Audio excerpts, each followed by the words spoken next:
Good evening and welcome to Pana TV. My name is Roger Cole.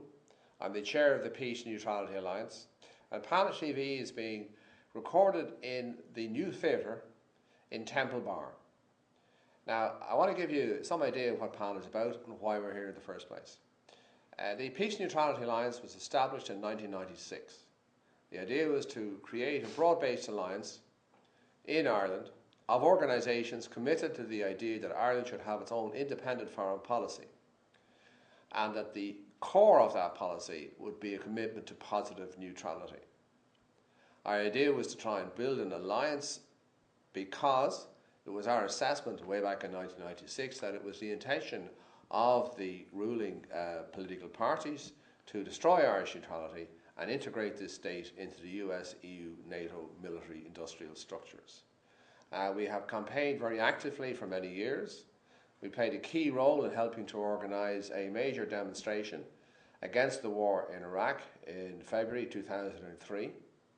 We played a key role in helping to win the first Nice referendum and the first Lisbon referendum, both of which were changes to the regulations in regard to our attitude towards the European Union to consolidate the process of the militarisation of the European Union. We've also played a key role in helping to oppose the use of Shannon Airport by the Americans in their various wars in Iraq and Afghanistan and Syria or wherever. So we decided that we weren't getting, to be honest, we weren't getting enough coverage from the corporate media. We think we have a case to make, and we decided, okay, what we wanted to do was to have an alternate media to try and get our message across to a broader range of people. So with me tonight we have Padraig Mannion, who is the Secretary of PANA, and we have Seamus Radican, our Communications Officer.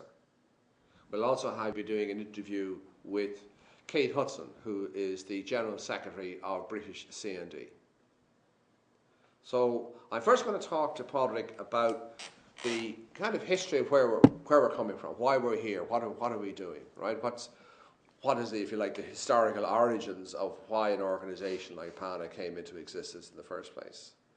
I mean, briefly, the first person to advocate neutrality was Theobald Wolfe Tone, when he wrote a book way back in 1790 called The Spanish War, in which he advocated neutrality when it looked like there was going to be a war between the British Union and the Spanish Empire. So, if you like, it's a deeply rooted tradition. But I'd like to talk to Padraig more about the previous century, the First World War. So Padraig, over to you. Give us some idea of your idea of why we're here, why did PANA come into existence, and if you like, the history of Ireland to explain that.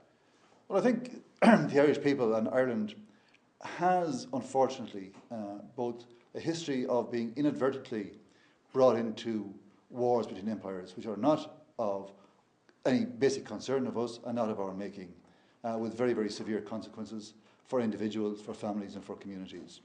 But we also have a very good tradition, a strong tradition of fighting against being involved in those wars. And as you mentioned, the First World War, and there will be a huge attempt to turn the anniversary of the First World War, the 100th anniversary, into a celebration of militarisation, a celebration of actually what was a massacre of millions of people into some glorification of nationalism and militarism. But in Ireland the situation was different, and James Connolly, whom I think everybody knows or knows of, was one of the major people involved as early as 1 month after the declaration of war in July 1914. In August 1914, he, along with other people, set up the Irish Neutrality League to proclaim and to campaign on the basis that Irish people should not be involved in the First World War. It was a war between empires, it was a war about colonies, it was a war about control of the world, and we, as an Irish people, as a subject nation, should not have been involved in that. And I think in modern Irish history, that is the first manifestation of which people would be aware of that clash between the militarists and the ordinary people, the people who wanted neutrality, who wanted peace, who wanted no part in wars between empires. But when the war began, there was massive support in Ireland for the war. I mean, we were part of the British Union, we were part of the British Empire, and 180,000 people actually went and volunteered to die for the British Empire. So, what happened? Well, I think firstly, people didn't volunteer to die, people volunteered to fight. I mean, the mythology... Well, kind of a natural consequences. If you yeah, but I think the mythology was, the idea was, this war will be over at Christmas. We'll march in, we'll save poor little Belgium, despite the fact that it owned all of even poor little Congo and all its wealth and riches, and possibly still does. And that it'll be a glorious war. We'll all march off with our uniforms and our plumes flying in the light, and we'll all march back as heroes. And I think the reality of what happened wasn't apparent then. But I also think that the build-up and the support at official level was very much tied up with a class interest. I mean, the Irish Times, the Irish Independent, the MPs at the time. And I think if we look in reality, look behind who these people were, they did see their interests in the exact same light as tied in absolutely inextricably with the interests of the British ruling class.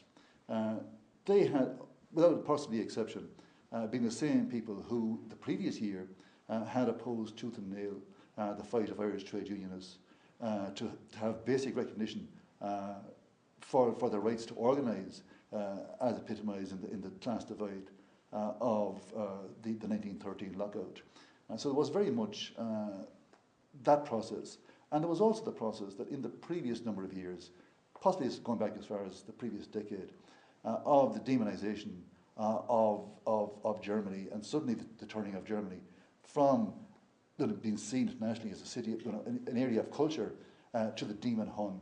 And that process took place over the previous 10 years. Now, in response to that, in October 1914, James Connolly, who was one of the great leaders of the 1913 lockout, called a meeting called the Irish Neutrality League, in which he basically formed an alliance with the Republican tradition that existed with the Irish Republican Brotherhood and Irish Volunteers, and that led inevitably to the 1916 alliance, where he merged the Irish Citizens' Army into the Irish Volunteers, the 1916 Rising, and then the consequent political campaign and conscription when Britain tried to introduce conscription into Ireland. How much was that a factor in helping to transform the politics of Ireland? I think that the anti-conscription campaign is one of the pivotal issues in Irish history in that period. And it's also one of the most underwritten and underappreciated events, because it brought together an unprecedented alliance across people. And it also, we have to think this is a time of war, of martial law, of curfews, of where the army was supreme in many areas. And the decision of the British government to have conscription, which it already had in England, Scotland and Wales, was actually stopped and thwarted in Ireland. And it's the equivalent of a victorious anti-draft campaign in the United States during the Vietnam War. I mean, being drafted in England and not turning up was an offence for which you could be executed. Desertion was an offence for which people were executed. So a campaign against conscription was a very, very powerful campaign, and the folk memory of that campaign and the physical memory of that campaign lasted a really long time. And I think was very important even 20 years later when the decision to keep Ireland neutral in the Second World War was taken by De Valera. Yeah, so in fact you could say that when, after the 1918 election, when the Irish people voted to establish a republic, that democratic decision was rejected by the British Empire, and they sent in the Black and Tans and the auxiliaries to try and crush the Irish people. Led to a national war of independence, and then you had a negotiating treaty, and as we know, Michael Collins, as leader of the delegation of the Irish Republic, sought to ensure that Irish neutrality should be permanent. So when we made a submission to the government white paper on defence, the current situation is to try and pretend that the tradition of neutrality began in 1939. What you're saying is that it's much more deeply rooted in Irish history. It is much more deeply rooted. And the anti-conscription campaign in 1917-18 was pivotal in that. And I think it's also important that you mention the fact that Michael Collins was an advocate, a very vocal advocate of neutrality, and wanted it as part of our status. Even though obviously there was other people who disagreed with the whole free state and all that.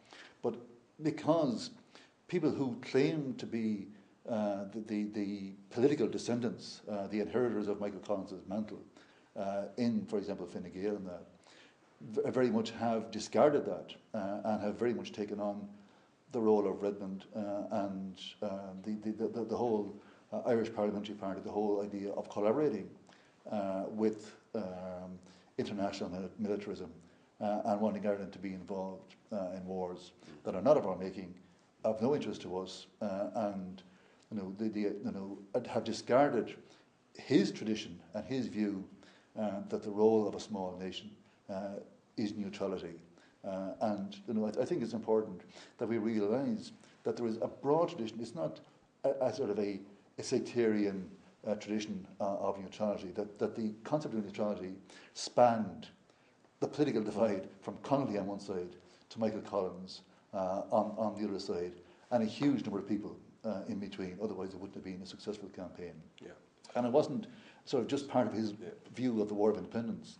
It was a political view which he was trying to promulgate after the War of Independence as a part of the ending of the War of Independence. So I think that's important, that at that stage he was trying to put it into the Searstat constitution and rules and regulations. Right. So obviously that tradition hasn't gone away, because, as you know, we commissioned Red Sea Poll, an independent research company, a month or so ago, to ask the Irish people what they thought of neutrality, and 78% of Irish people were in favour of neutrality, which actually is an increase over one that was held 5 years ago, where it was only 68%. So, if you like, our campaign to advocate Irish independence and Irish democracy has a real strong echo still with the Irish people. One of the things that we have campaigned against, and I'd like to bring in Seamus Rattigan here, is on the issue of the use of Shannon Airport by the United States in its various wars, where millions, literally millions of US troops have used Shannon Airport in total contradiction of international law on their way to their various wars. And Seamus, who is our communications officer, has played a very key role in campaigning on that issue. Yes, Roger, it is what's going on at Shannon Airport now, and for the last 12 years or so, is a clear violation of Irish neutrality.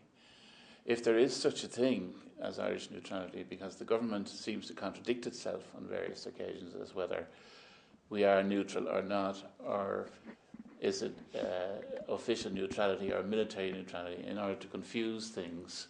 Yeah, it's come up with this phrase called military neutrality. That means absolutely nothing. No such thing. It's governed by the Hague Convention of 1907, and Article 2 clearly states that belligerents shall not move or transport arms, personnel or ammunition across the territory of a neutral state.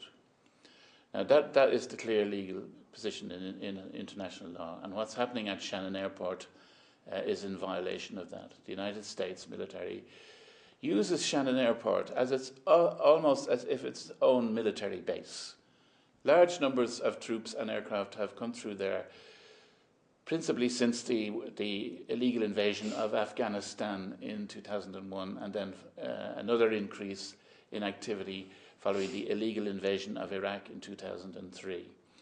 And the Irish government the previous government and the current government have allowed this to happen and covered it up with various euphemisms that the planes are not carrying ammunition or something like that. And we know that isn't true, because there would be no much point in the United States just using the airport for basic personnel, and they didn't have the equipment and materials to go with them or to follow after them.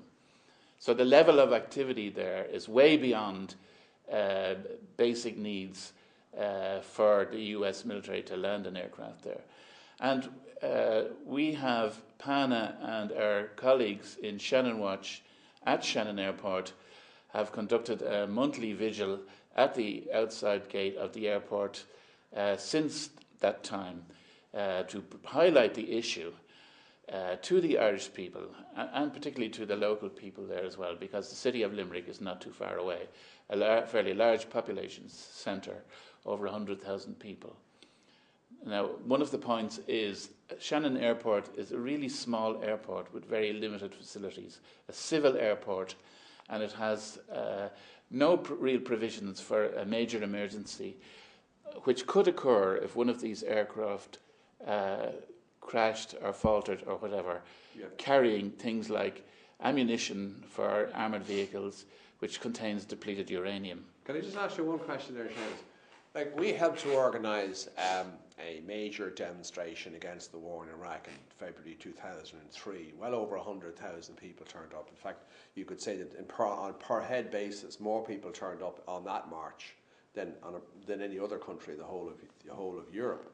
However, for some time now, the numbers of people turning up at these demonstrations have been fairly consistently around about somewhere between 10 and 30. In other words, the numbers are quite small. Could you explain why you think it's not continuing in bigger numbers? Well, one of the things is like basic perceptions and what is coming across in the media of what is actually going on. Since Afghanistan started in 2001 and Iraq started in 2003, it has faded out of the media unless there are really serious incidents going on there. And also we know that there is a deliberate blackout of information on what is happening in these places. And the Irish media, the mainstream Irish media, including the national broadcaster RTE, just ignore what the United States is doing at Shannon Airport. And that's one reason why you don't have bigger numbers going there. We have to congratulate our colleagues down there in Shannon Watch for maintaining the monthly protests for so long, for all those years. And we have continued to do that and get as much as we can in the media, like what you mentioned, the Red Sea poll. This was also ignored by the mainstream media and RTE. Okay, well look, that's ending this part of the show.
Largest peace movement in Europe is British CND, and I'd like to go over to an interview that we conducted earlier with Kate Hudson, National Secretary of British CND.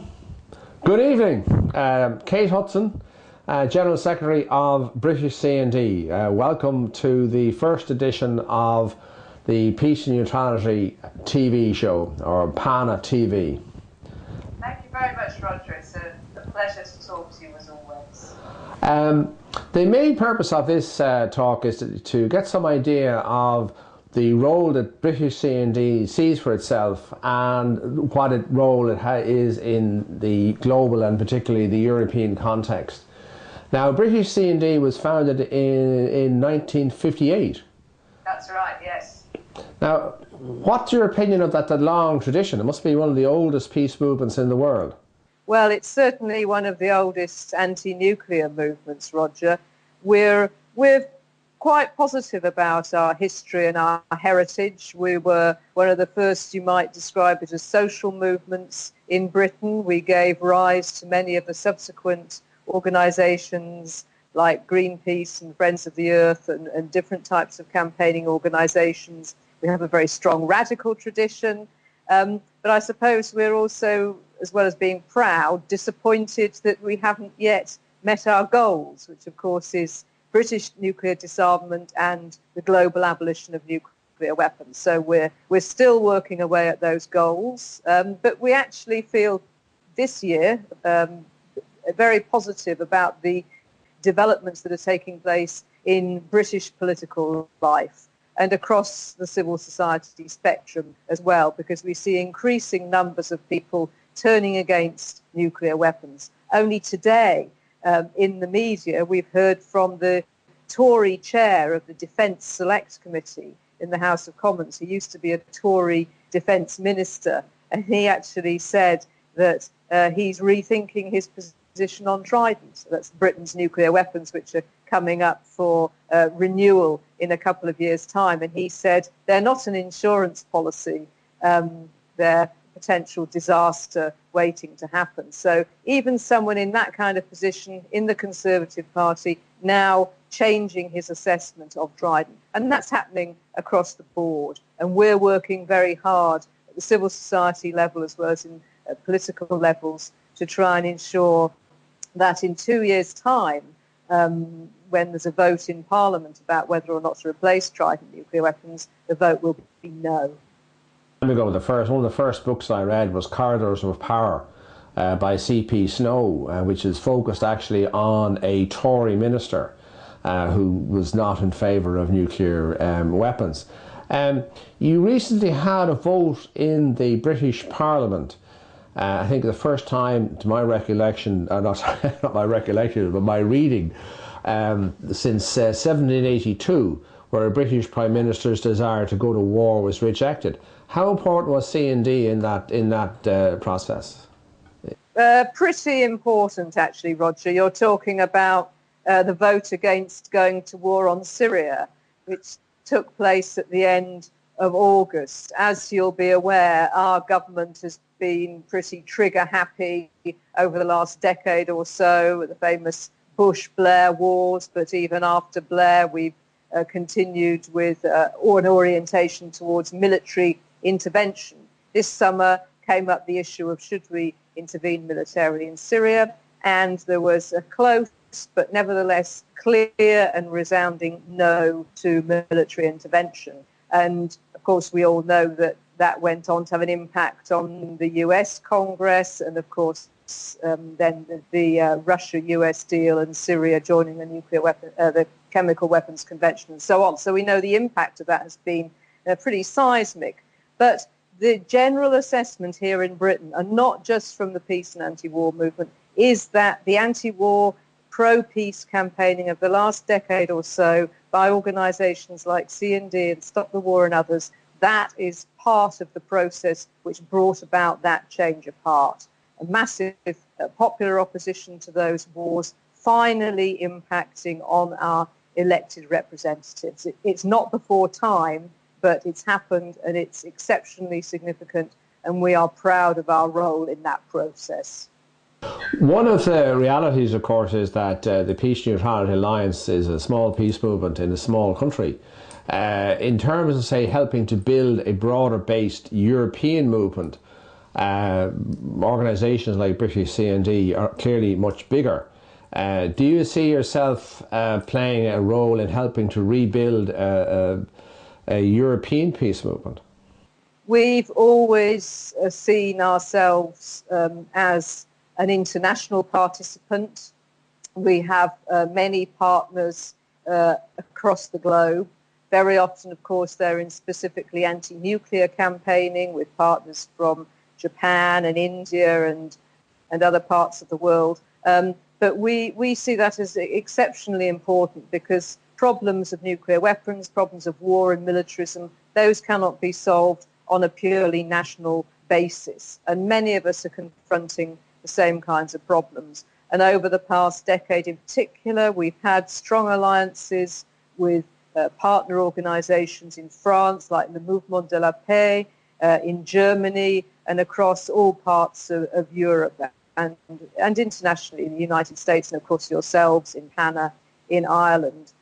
One of the particular arenas for this international cooperation, as well as straightforward anti-war cooperation, particularly around Iraq, has been, of course, the No to NATO network, which operates across Europe. We've participated with them in organising demonstrations and counter-summits at Strasbourg, Lisbon, Chicago, as well with American partners. And later on this year, I'm sure you and Pana will be joining us in Wales in September for a demonstration and counter-summit against the NATO summit that's going to be taking place there. So it's an ongoing cooperation. We're very committed to it, and we would like to do more to work with other organisations across Europe.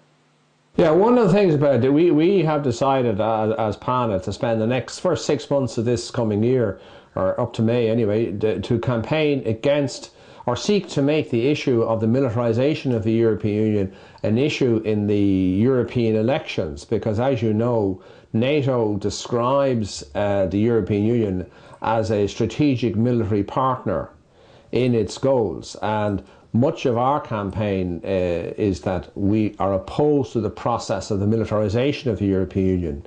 Like this, I think this 19th and 20th of this month, the European Union leaders are having a meeting, and the only item on the agenda is the acceleration of the process of the militarisation of the European Union.